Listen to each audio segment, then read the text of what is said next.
करते हैं ओबीसी आरक्षण की, जिस पर सर्वदलीय संकल्प पारित हुआ है। सभी दलों की भावनाओं के अनुरूप फैसला लिया गया है। तो सीएम डॉक्टर मोहन यादव ने कहा कि सभी दलों की जो भावनाएं थी उसी के अनुरूप फैसला लिया गया। पीसीसी चीफ जीतू पटवारी ने कहा कि 27% आरक्षण लागू होना चाहिए। 6 साल जिन्होंने आरक्षण रोका उन्हें सजा मिले।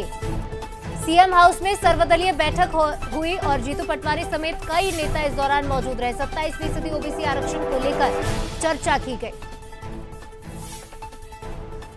तो कमलनाथ सरकार ने आरक्षण बढ़ाया था, ये उन्होंने कहा। साथ ही बताया कि पिछले 6 साल से 13% आरक्षण पर रोक लगी थी। आरक्षण का मामला कोर्ट में फिलहाल लंबित है। 14% क्लियर हुए, लेकिन 13% पेंडिंग है। अगर माननीय न्यायालय जल्दी से इसका निराकरण करेगी तो हम सब चाहते हैं कि जल्दी से जल्दी 13% जो बचे हुए विद्यार्थी हैं जिनकी एज लिमिट से भी बाहर हो रहा है उनको भी इसका लाभ मिल जाए, वो सब नौकरी में लगे।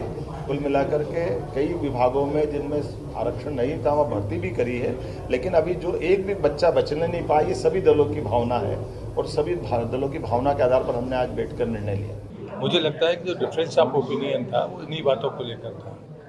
सरकार का सदैव मत रहा है कि पिछड़ा वर्ग के लोगों को 27% आरक्षण मिले, लेकिन कई बार बाहर अलग अलग आवाज़ें आती थी। आज एक साथ ये प्रयास प्रारंभ हुआ है। मैं फिर से बधाई देता हूँ और सभी दल के नेताओं का भी आभार। सभी के जो अलग अलग एडवोकेट अलग अलग जगह कर रहे थे वो भी एक मंच पे एक साथ बैठ के करेंगे।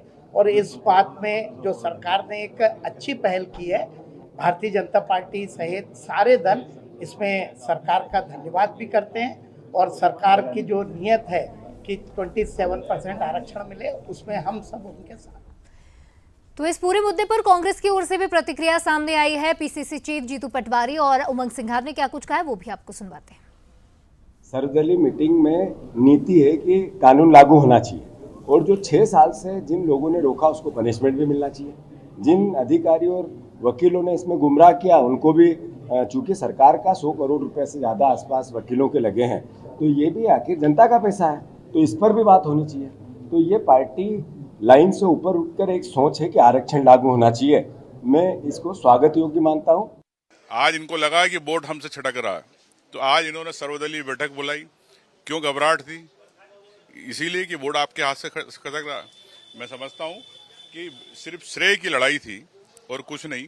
सर्वदलीय बैठक सामान्यतः जब होती है जब विवाद होता है, समन्वय नहीं होता। तो कांग्रेस तो पहले से पक्ष में थी, कानून कांग्रेस ने इसको लागू किया। अब मैं समझता हूँ कि दोनों वकील मिलके सुप्रीम कोर्ट में पक्ष रखेंगे